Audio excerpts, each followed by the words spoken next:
In this video, I am going to show you how to fold a monkey head designed by Robin Glynn.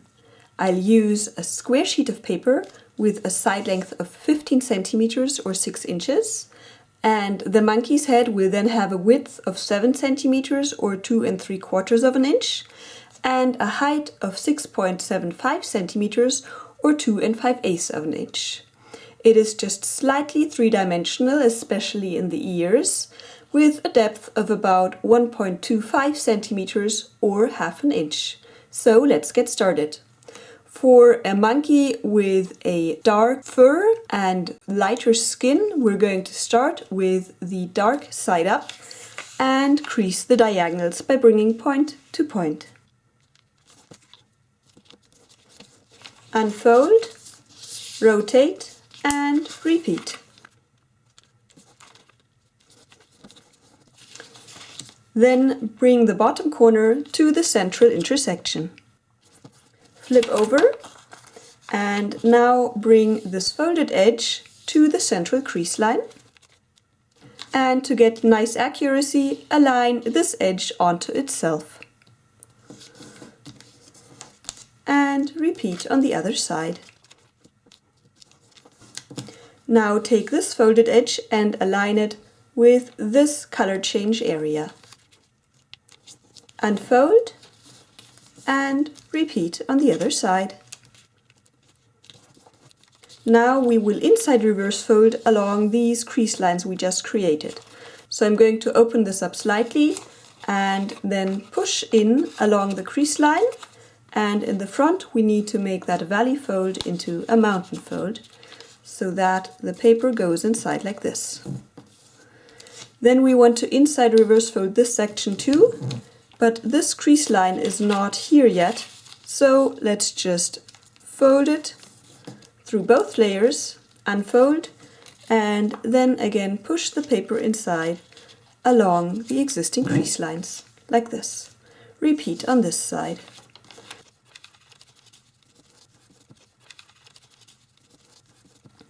Now we're going to take these flaps and open them up all the way so that you have a flat area of paper here. And then we're going to take this top section and fold it down so that this corner meets this point right here. Unfold, and now we're going to take this folded area right here and grab both layers at the same time and align that edge with this crease line right here.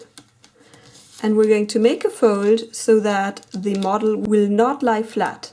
So we're aligning it here, and then we're just going to add a crease from here going up until here, and then you can see this is not flat. And repeat on the other side. This three-dimensional area will form the ears. Now we're going to go along this existing crease line right here to put down that section, and this three-dimensional area we're going to turn inside out. So with your fingers just push on it here and here so that these sections invert, and then flatten down. And still this model is not flat. Now once we have that, we can fold these two sections up again, like this. And if you want a small section visible between the eyes, now is a good time to align the paper so that you like the positioning and that you have this slight brown area showing. And then just push flat like that. Now we're going to start forming the nose here, and for this we're going to go inside here and push the paper so that we're creating a fold like this.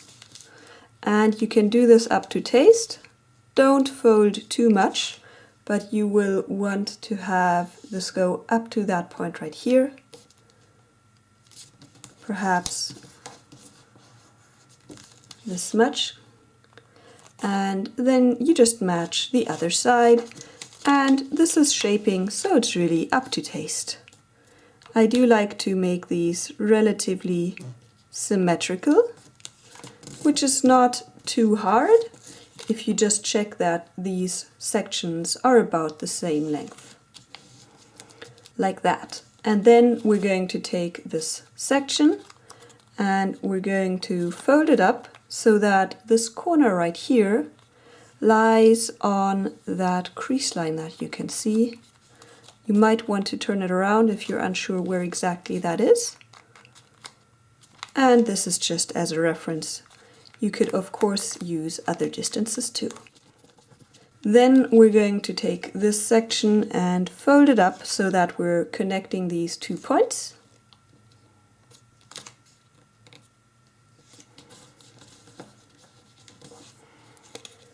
And then we can fold this down, and perhaps as a reference I like to have this distance here be about as tall as this overlap down here. But again, it's up to taste. When you have that, unfold and then fold this point in as far as you like. I like to go up to that crease line. I think that gives a nice ratio. And then we have the lower jaw done. And for the upper jaw, we're going to take this section and fold it down very, very closely to this layer. And I figured if you use all of the references as I have so far, you can simply align it with that bottom edge.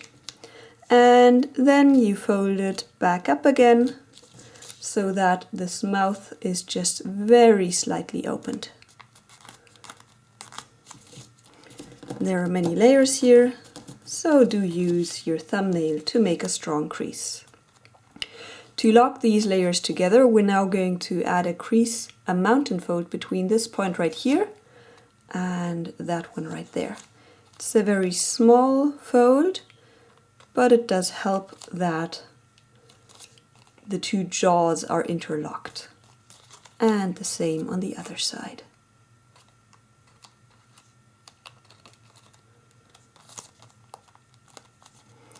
Now we can also fold down this section to form the nose. Again, it's up to taste how much you fold it down. I'll go with about 1/3 so that the section you see here is as tall as that section below. Now let's form the eyes. For this we're going to make a crease, well, so that you see this point is about in the center. Can you see that section that right here where there is the color change? We're going to go pretty much in the center. And here, this section we want to have, be not too small. So you wouldn't want to add a crease right in this point. And then flatten down. And here there's a crease. Let's just flatten that paper so it's nice. And for the second eye area, I just like to match these up here so that the face is relatively symmetrical. Although, of course, you might want to make it look a bit more playful. Then we're going to take this point and bring it up so that we're creating a right angle. Then we're going to take that same point and fold it down to this point. Again, forming a right angle. And then we're going to add a very small squash fold. So we're going to open up these 2 layers right here and then press on that crease so that this point lands right there. And then we can take that small square and take the top layer and fold along the diagonal to reveal brown eyes, like that. And repeat on the other side. first add a right angle on this open area, then add a right angle on the closed area, and then add a squash fold by opening up that small pocket, flattening it down, and then revealing the eye. You can keep the eyes square like this, or you can round them off. And this is very small, so I'm going to take some tweezers because else, you know, my fingers would cover everything. So I'm just going to take the smallest tip here and fold it behind. If you're using larger paper, of course, this is easier and more visible, but I thought by using the tweezers you could at least kind of see what I'm doing. And the third corner, and the last corner. So here you can see this is the eye rounded off, and this is what it looks like square, and I'm just going to round off the corners of this eye too. Now we want to shape this eye area more, so we're just going to mountain fold this section right here, and I like to go relatively parallel to the top of that eye, leaving a bit of space though, like this, and flatten down and repeat on the other side, like that. And then we also want to lock these layers together here, and we're going to do that by making a mountain fold right along here, and I like to go up to this point right here so that you catch that layer behind and the one on the front together. And then you can choose whatever angle you like, but I like to go in about a 45-degree angle. And if you flip it over, you have a crease line right here, which you can use as orientation. And then you will want to do that on the other side too. And you can check that these two sections are about the same width to get a symmetrical look, or play around with it if you want something more quirky. Finally, we're going to shape the top of the head. For this, we're going to use this point right here where the 3D of the ears really starts and stops. And we're going to have a mountain fold perhaps like this, and then a valley fold like this, so that we are making that section more three-dimensional and also giving that head a bit of a more 3D shape. So I like to slightly flip this inside out again so that I can more easily add that mountain fold, and then flip it back, and then just pinch this together and shift it over, and then add the valley fold right here. And then we can add that ear, or rather open that ear a bit more. And same on the other side. I like to flip this inside out again to make it a bit easier to add the mountain fold, flip it back, add the valley fold, and open up the ear again, to then finish your monkey head designed by Robin Glynn. Now, if you like this model, you will love Robin's new book, Origami Originals, which contains diagrams for 47 designs, including this one. Plus, Robin just started his own YouTube channel with origami tutorials, so be sure to check that out too. And if you like this video, do let me know by giving it a thumbs up, commenting below, and sharing it with others. Now, how about you fold another one of Robin's designs, for example, his 6-pointed star box, or head over to his channel to explore his videos. Finally, subscribe to my channel and turn on notifications so you don't miss my next videos. I hope to see you around, and as always, happy folding!